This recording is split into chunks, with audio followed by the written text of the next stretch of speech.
So it wasn't tomorrow.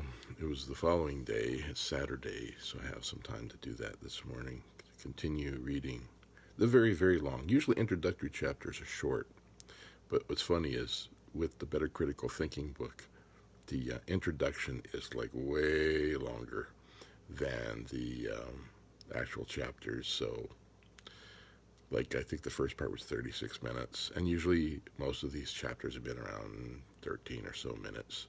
So anyway, part 2 of 2 for the long introductory part on critical thinking. Now, I do think it's important, even if only one person watches it and gets anything from it, because it does talk about the importance of critical thinking. So let me get back to it then. So part 2 of 2, better critical thinking. Let's go ahead and look. So now we're at why critical thinking, okay? And I will switch back and forth the screen when there is when there are graphics to be seen. So why critical thinking? The problem, everyone thinks it is our nature to do so, but much of our thinking, left to itself, is biased, distorted, partial, uninformed, or downright prejudiced. Yet the quality of our life and that of what we produce, make, or build depends precisely on the quality of our thought. Shoddy thinking is costly, both in money and in quality of life. Excellence in thought, though, must be systematically cultivated. A definition. So, critical thinking.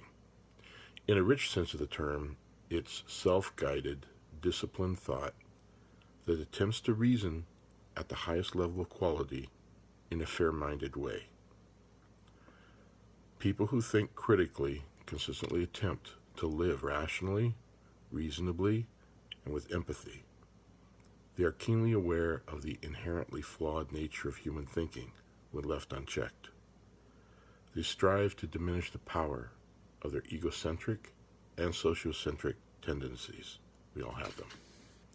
They use the intellectual tools that critical thinking offers, concepts and principles that enable them to analyze, assess, and improve thinking. They realize that no matter how skilled they are as thinkers, at times they will fall prey to mistakes in reasoning, to irrationality, prejudices, biases, distortions, uncritically accepted social rules and taboos, selfish interest, and vested interest. They avoid thinking simplistically about complicated issues and strive to appropriately consider the rights and needs of relevant others.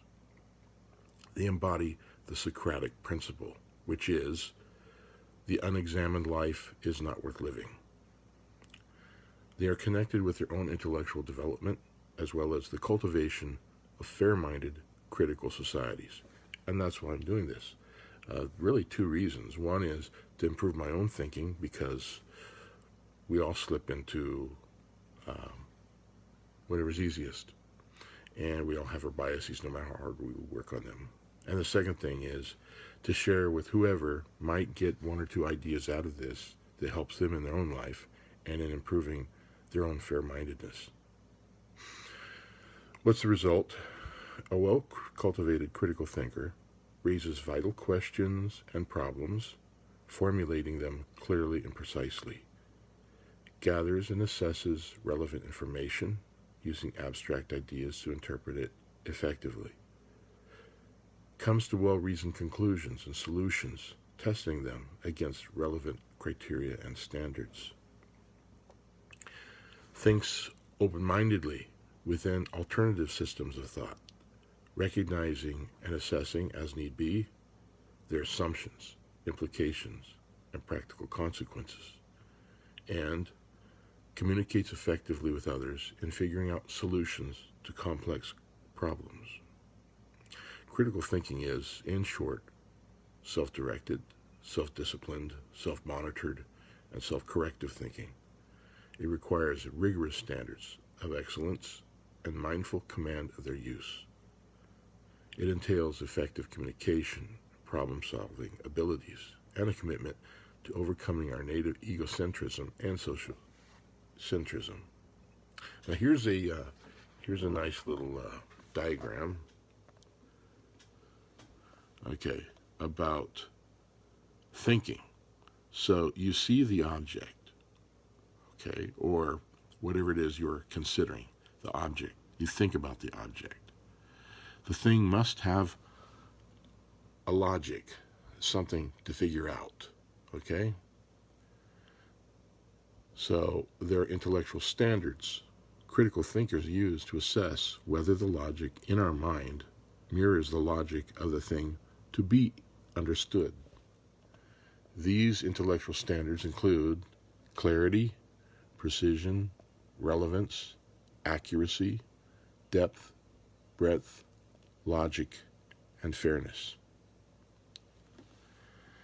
There is a logic to figuring something out, to constructing a system of meanings that makes sense of something. The elements of thought reveal the logic. 1. An object to be figured out. That's some data or information and some experience of it. That's the empirical dimension. Empiricism is sort of like in science. It's something that the sky is blue, it's cold today, that person is walking toward me. These are things that we know to be true because it's based upon things that are in the physical universe that we can all recognize and agree on. People may not agree on the cause of some of these things. They may disagree why that person's walking toward us or whether they like the person. But we can agree that there is a person, what appears to be a person, walking toward us. And that's a shared idea. That's empiricism. That's why it's important. What is empirical? What is physically present that can be ascertained by your senses? Number 2, some reason for wanting to figure it out. What's our purpose or our goal in that? 3, some question or problem we want solved. Our question at issue. 4, some initial sense of the object, whatever we take for granted, our assumptions. And again, that's sort of like we assume, for example, if we see a person walking toward us, that it is indeed a person. It's not a projection. It's not a spirit. It's not a trick of our own mind. All those things are possible, but the assumption that we make is that this is indeed a real person. 5, some ideas by which we are making sense of the object. The conceptual dimension. So that has to do with our worldview. We make sense of a person walking toward us because we all live in this society. But if we were in a different society, a different time, we might think, is this indeed a person walking toward us? We have a point of view, a worldview that is part of who we are, that we're brought up with both in society and as individuals. 6, some drawing of conclusions about the object. Our inferences or interpretations. And again, inferences are different than deductions. Our inferences is what are basically what we read into something. It's based upon our assumptions and our worldview, and then we infer that that is indeed a person. And if they're walking toward us, depending on the expression of their face and everything, we infer that they're coming to meet us, or we infer that they're just a stranger that's going to walk by us. What follows from our interpretation of the object? The implications and consequences. Like, for example, if a person's walking toward us because they're going to encounter us in a friendly or unfriendly way, then what is it that's implied here? Are they an enemy, a friend, or what's going to happen? But if we interpret it as just a stranger, then the implications and consequences is that they will pass by us as long as there's no strange behavior, that they will pass by us safely. Those are the kind of things. And 8, some viewpoint from which we conceptualize the object, our point of view or frame of reference, which is again what we were talking about.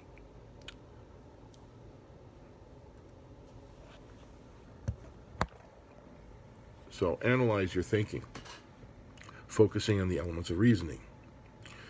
If we want to think well, we must understand at least the rudiments of thought, the most basic structures out of which all thinking is made. We must learn how to take thinking apart. All thinking is defined by the 8 elements that make it up. 8 basic structures are present in all thinking. Whenever we think for a purpose within a point of view based on assumptions leading to implications and consequences. We use concepts, datas, and theories to interpret data, facts, and experiences in order to answer questions, solve problems, and resolve issues. Thinking then generates purposes, raises questions, uses information, uses concepts, makes inferences, makes assumptions, generates implications, and embodies a point of view. Okay, here's another chart to look at.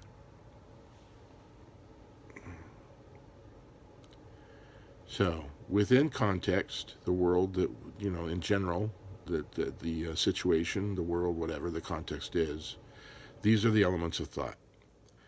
The point of view, frame of reference, perspective, orientation, worldview, the purpose, the goal, the objective, the function, the question at issue, the problem, the issue, the information, data, facts, evidence, observations, experiences, reasons, the interpretation and inference, the conclusions, the solutions, the concepts, the theories, definitions, laws, principles, and models, the assumptions, presuppositions, axioms, taking for granted. Axiom is like, haste makes waste, or it's not a metaphor, but it's more like something that gets you through life, that makes you understand how life is, that kind of thing. Implications and consequences, that which follows logically, and effects. And of course, the point of view, the frame of reference, orientation of worldview. So each of these structures has implications for the others. If you change your purpose or agenda, you change your questions and problems.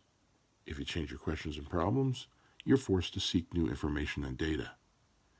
If you collect new information and data, and so on. So here's a close-up again. These are the universal structures of thought. 1, whenever we think for a purpose. 2, within a point of view. 3, based on assumptions. 4, leading to implications and consequences. 5, we use data, facts, and experiences. 6, to make inferences and judgments. 7, based on concepts and theories. 8, to answer a question or solve a problem. These are universal. Going down here. 1, what is my fundamental purpose? 2, what is my point of view with respect to the issue? 3, what assumptions am I using in my reasoning? 4, what are the implications of my reasoning, if I am correct, and that's a big if. 5, what information do I need to answer my question?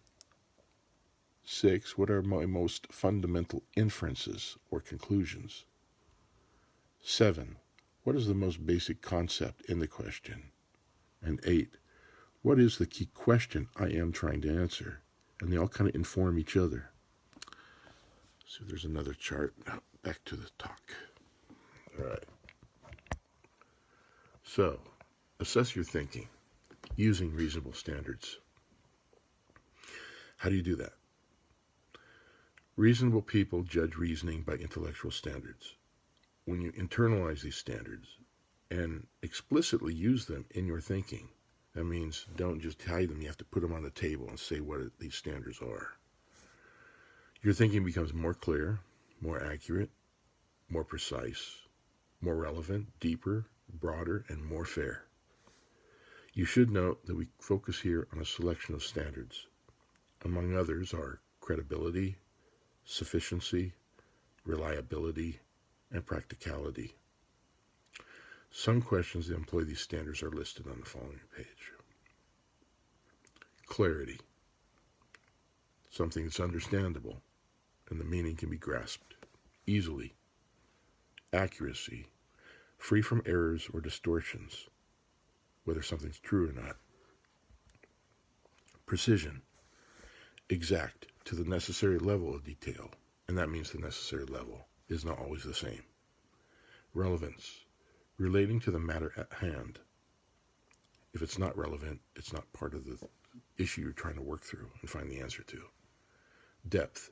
Containing complexities and multiple interrelationships. It's nice to simplify things, but things aren't always simple. Breadth. Encompassing multiple viewpoints. The more ways you can look at something, the better chance you have at finding the best way. Logic. The parts make sense together. There are no contradictions. If something's contradictory, then it's probably not true. But that's an assumption too. Sometimes it may be. But you have to put it out on the table and try to figure out the parts to it. Significance. Focusing on the important, not the trivial. Fairness. Justifiable, not self-serving or one-sided. Another chart.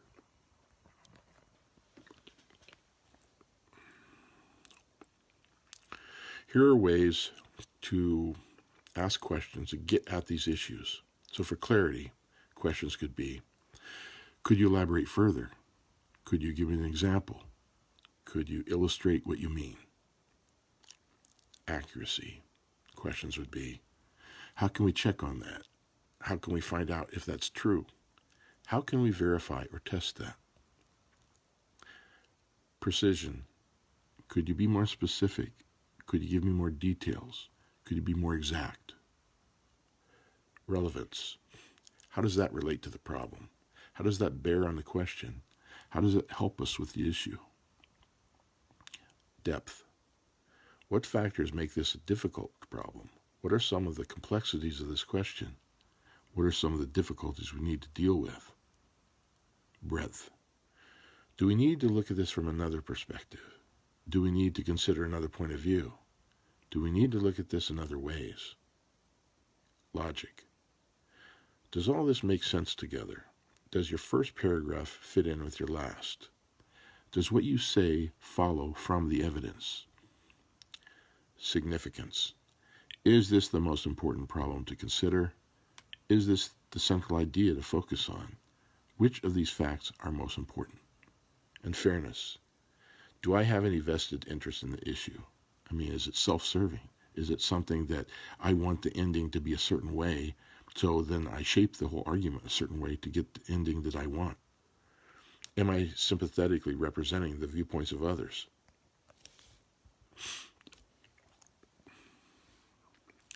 Systematically apply intellectual standards to the elements of reasoning to develop intellectual traits. The standards, the ones we just mentioned: clarity, accuracy, relevance, logicalness, breadth, precision, significance, completeness, fairness, depth. These standards must be applied to the elements.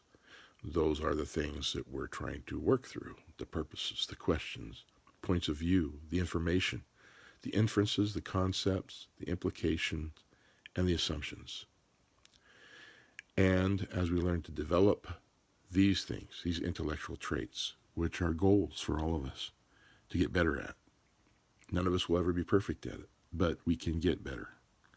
Intellectual humility, intellectual autonomy, thinking for yourself, intellectual integrity, so it's consistent with what you believe and what you behave, how you behave. Intellectual courage, to not always just go with everybody else, how they think, to actually have the balls to do what you need to do, not just in terms of physicalness, but your ideas. Intellectual perseverance, to stay with it. Confidence in reason. Intellectual empathy, and fairmindedness. Pursue the constellation of intellectual traits. Those are the things we just read.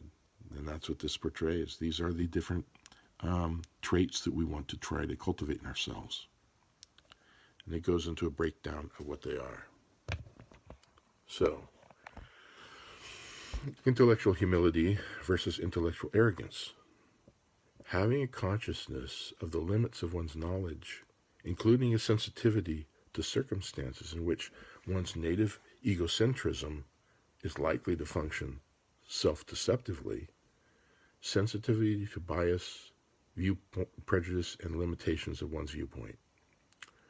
So we all have a bias to what we think. We're always the good guy in our stories. We're always the one that's right. That's just a natural thing. Don't feel bad about it. We all feel that. We're the star in our own novel, right? But that also leads to making bad decisions because we fool ourselves. We don't look at things and see how they really are. Intellectual humility depends on recognizing that one should not claim more than one actually knows. It does not imply spinelessness or submissiveness.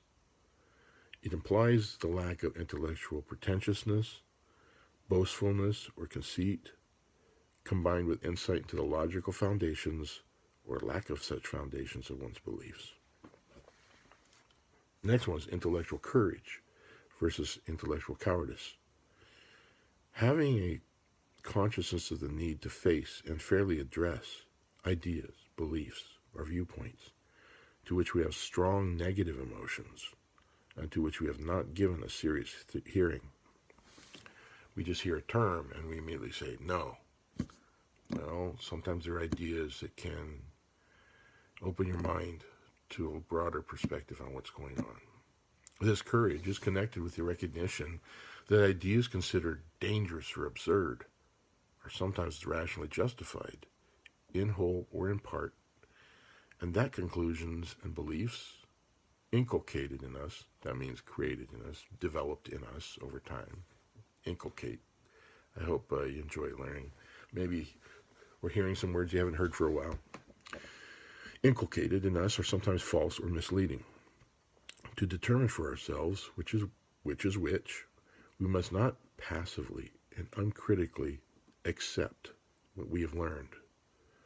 Intellectual courage comes into play here because, inevitably, we will come to see some truth in some ideas we had considered dangerous and absurd, and distortion or falsity in some ideas strongly held in our social group. We need courage to be true to our own thinking in such circumstances. The penalties for nonconformity can be severe. It's easy, secure, and lazy to just think the way everybody else thinks. But realize that there are penalties for when you think for yourself. People aren't going to include you as much. They're going to see you as thinking a little bit on the weird side, or too much, you think too much, or whatever, because everybody just wants you to be a sheep. They want you to follow what they follow. Intellectual empathy versus intellectual narrow-mindedness. Having a consciousness of the need to imaginatively put yourself in the place of others, put yourself in somebody else's shoes, right, in order to generally understand them, which requires the consciousness of our egocentric tendency to identify truth with our immediate perceptions of long-standing thought or belief. The only way you can put yourself in somebody else's shoes is to realize that we already think we know the truth, and the truth is the truth, so why would we put ourselves in somebody else's shoes? This trait correlates with the ability to reconstruct accurately and the viewpoints and reasoning of others, and to reason from premises, assumptions, and ideas other than our own. So when you're trying to do this, you try to think like the other person, which is difficult for a lot of people. It's not easy. And so you try, in order to really get an idea and accurately see why they think the way they think, you have to think in their shoes, not our own.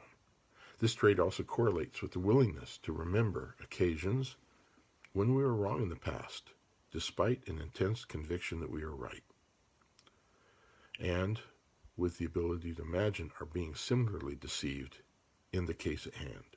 So if you're wrong in the past, why couldn't you be wrong now? It's possible. You never think you're wrong right in the moment. It's only in hindsight that you think that there might be, you realize you were wrong. And what you're doing now, what we're doing right now, might be the same thing that happened in the past. Intellectual autonomy versus intellectual conformity. Having rational control of one's beliefs, values, and inferences. The ideal of critical thinking is to learn to think for oneself, to gain command over one's own thought processes. It entails a commitment to analyzing and evaluating beliefs on the basis of reason and evidence, to question when it is rational to question, to believe when it is rational to believe, and to conform when it is rational to conform. All right, so think for yourself. Intellectual autonomy. Intellectual integrity versus intellectual hypocrisy. Integrity, hypocrisy. Recognition of the idea to be true to one's own thinking, to be consistent in the intellectual standards one applies, to hold oneself to the same rigorous standards of evidence and proof to which one holds one's antagonist. So, politically, you can't hold somebody else to one standard of evidence and give your own side the pass. You have to hold it consistently. What are the standards you apply to one versus those you oppose? To practice what one advocates for others, practice what you preach, and to honestly admit discrepancies and inconsistencies in one's own thought and action. We're all sort of hypocrites sometimes. We all think, oh, you should behave this way, but then you do something opposite. Just be aware of it and be honest about it, at least to yourself. Don't deceive yourself. Intellectual perseverance versus intellectual laziness. Having a consciousness of the need to use intellectual insights and truths in spite of difficulties, obstacles, and frustrations. Things are going to get tough sometimes, so you have to keep trying to work forward, persevere. As Chief Dan George said in Outlaw Josie Wales, one of my favorite movies, endeavor to persevere. We considered that. They told us to endeavor to persevere, and then we declared war on them.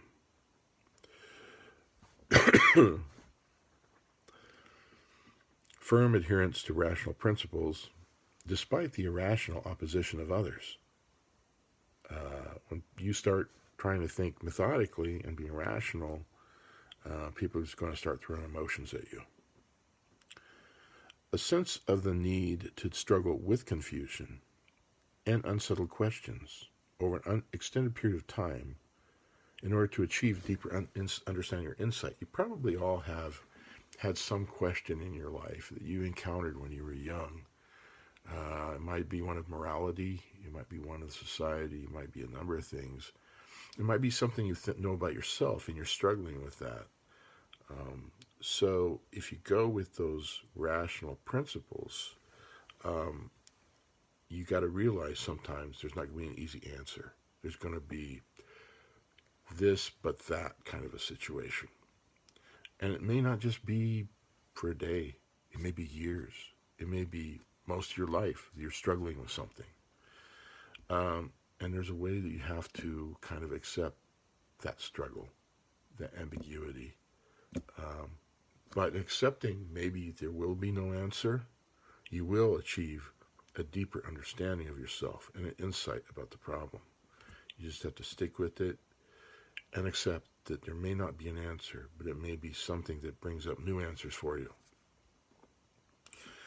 Confidence in reason versus distrust of reason and evidence. Confidence that, in the long run, one's own higher interests and those of humankind at large will be best served by giving the freest play to reason, by encouraging people to come to their own conclusions, by developing their own rational faculties, which is what this is. I'm not trying to tell you what to think.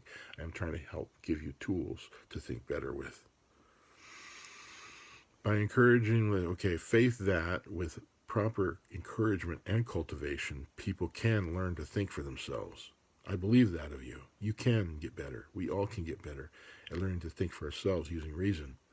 To form rational viewpoints, to draw reasonable conclusions, to think coherently and logically, to persuade each other by reason rather than argument, and become reasonable persons despite those deep-seated obstacles in the native character of the human mind and in society as we know it.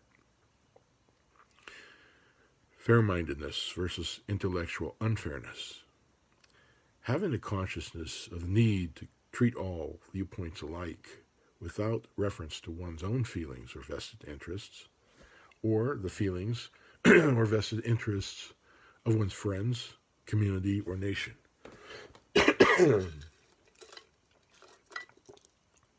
Implies adherence to intellectual standards without reference to one's own advantage or the advantage of one's group.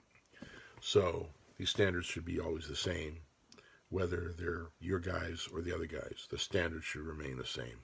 You shouldn't, what's good for the goose is good for the gander. You shouldn't just change, well, our rules are good for us, but the rules don't apply to us, but they apply to those guys, that kind of thing. It has to be fair. Understand the mind's three distinctive functions. Another little chart to show you. So, the mind has three basic functions: thinking, feeling, and wanting. Thinking, feeling, and wanting. Thinking is the part of the mind that figures things out. It makes sense of life's events. It creates the ideas through which we define situations, relationships, problems. It continually tells us, this is what's going on, this is what's happening, notice this and that. That's thinking. Feelings are created by thinking. And then we're talking about feelings. We're not talking about the biological processes, the emotions, adrenal glands, that kind of thing. We're not talking about those kind of basic reptilian kind of emotions. Problems in brain chemistry, those kind of things. We're not talking about that. When emotions are caused by imbalance in brain chemistry, the people cannot control themselves, clinical help may be needed. When we're talking about feelings here, we are also not referring to bodily sensations, though feelings often accompany bodily sensations. For example, being cold might cause you to be irritable. Recognize the feeling of irritability might lead you to do something about being cold, like putting on a jacket.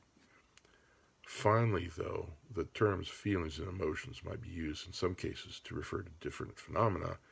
We're using these terms interchangeably in the book, but they use it interchangeably in the book, but we'll try to distinguish them as we read this. So the way they're using feelings is evaluating, when you think something and it comes through your mind, evaluating whether those events of our lives are positive or negative. Feelings continually tell us, this is how I should feel about what's happening in my life. I'm really doing well. Or, alternatively, things aren't really going well for me. Third, to want. The wants, our desires. Allocate energy to action. What do you want out of life? What do you want today? What do you want this minute? Allocate energy to action. In keeping, excuse me, it comes from being old, man. You get that morning cloggy stuff. Our desires allocate energy to action in keeping with what we define as desirable and possible. It continually tells us, this is worth getting, go for it. Or conversely, this is not worth getting, don't bother. Okay, we got another chart to show you. So these are the three functions of the mind. Thinking, makes sense of the world, judging, perceiving, analyzing, clarifying, determining, comparing, and synthesizing. Feeling tells us how we are doing, happy, sad, depressed, anxious, stressed, calm, worried, excited. Wanting or desire, they also called it, drives us to act as we do, goals, desires, purposes, agendas, values, and motives. The essential idea is our mind is continually communicating three kinds of things to us. What's going on in life, the feelings, positive or negative about those things, and things to pursue, whether to put our energy in light of one or two. So the great thing that really will help you, it helps me when things feels like my emotions or my feelings are getting out of control, or they're going to a place I don't want them to go, is to do self-corrective action through self-corrective thinking. Because of thinking, you change your thinking, you can change the way you feel, and you can change what you want. Through thoughts, feelings, and desires, though thoughts, feelings, and desires play equally important roles in the mind, continually influencing and being influenced by one another, thinking is the key to command of feelings and desires. You can't always do that, but you strive for it. You try to be a good driver in the car, so you can steer the car where you want it to go. To change a feeling is to change the thinking that leads to the feeling. To change a desire is to change the thinking that underlies the desire. They all interact. You know, if you can change what you want, you can also change the way you think. And if you can change the way you feel about something, you can also change what you think, what you want. It's all interactive.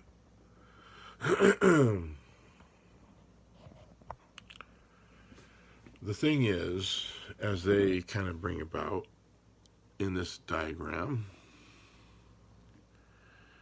feelings, desires, or want do not automatically correct themselves. Really, you can only change those through better thinking. Okay. If I feel angry because my child is behaving disrespectfully toward me, I can't simply replace anger with satisfaction, for example. It'd be great if you could. If you just like, I'm not angry, now I'm happy. It doesn't work that way. To change the anger to a more positive emotion, I must change the thinking I'm doing now in the situation. Perhaps I need to think about how to teach my child to behave respectfully toward me, and then behave in accordance with that new thinking. Perhaps I need to think about the influences in my child's life that might be causing the rude behavior, and then try to eliminate those influences, whether they're friends or video games or whatever it is.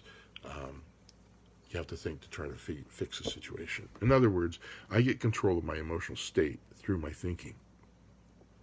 Similarly, we can't change a desire without changing the thinking that caused the desire.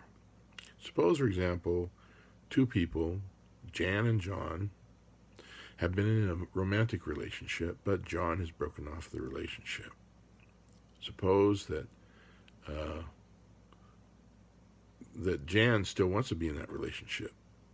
And suppose her desire comes from thinking, might be unconscious thinking, that she needs to be in that relationship to be emotionally stable, that she won't be able to function without John. Clearly, this thinking is a problem. Jan must therefore change her thinking so she no longer wants a relationship with John. In other words, until she thinks that she does not need John to be okay, that she can function satisfactorily without him, that she doesn't need to be in a relationship with a person who doesn't want to be with her, she will still want to be in that relationship with John. In short, unless her thinking changes, her desire won't change. She must defeat the thinking that is defeating her. You know, this is going on for a while too, so I'll have to do a part 3. Oh my God. Okay, so I'm going to show you kind of if I had a book. See, that's the problem with like doing this as an electronic book. It doesn't give you a sense of how long the thing is. Okay, I'm going to show you. So here, this is the page we're on, right? And it doesn't give you page numbers really either. So here we go. This is all the stuff we need to look at. Doom, doom, doom, doom, doom, doom, doom, doom, doom, doom. See? Keeps going for a while, guys. So then it talks about the 30-week plan, payoff points, etc.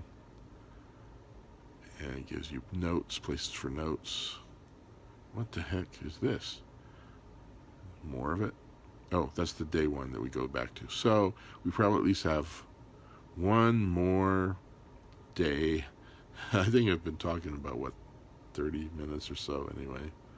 So I'm going to let you guys go for now, and we'll try to do the third part tomorrow.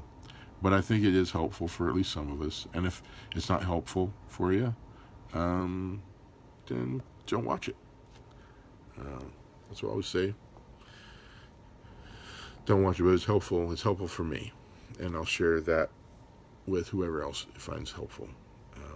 I feel like Romper Room. When I was a kid, there was a show called Romper Room. And I see Billy, and she had a magic mirror. And it was usually like the parents would write in the kids' names. I see Billy and Bobby and Susie, and oh, look, Georgie has a birthday. So I just want to say hi to the people that have obviously joined me here. Richard Levy, Tim Robinson, Trish Fee, Keith Blue, Kingfisher, Toby, Amy, and Lynn. I hope you got something out of this, and I'll be doing it again probably tomorrow. Try to finish this first chapter up, and we'll talk to you later. Bye.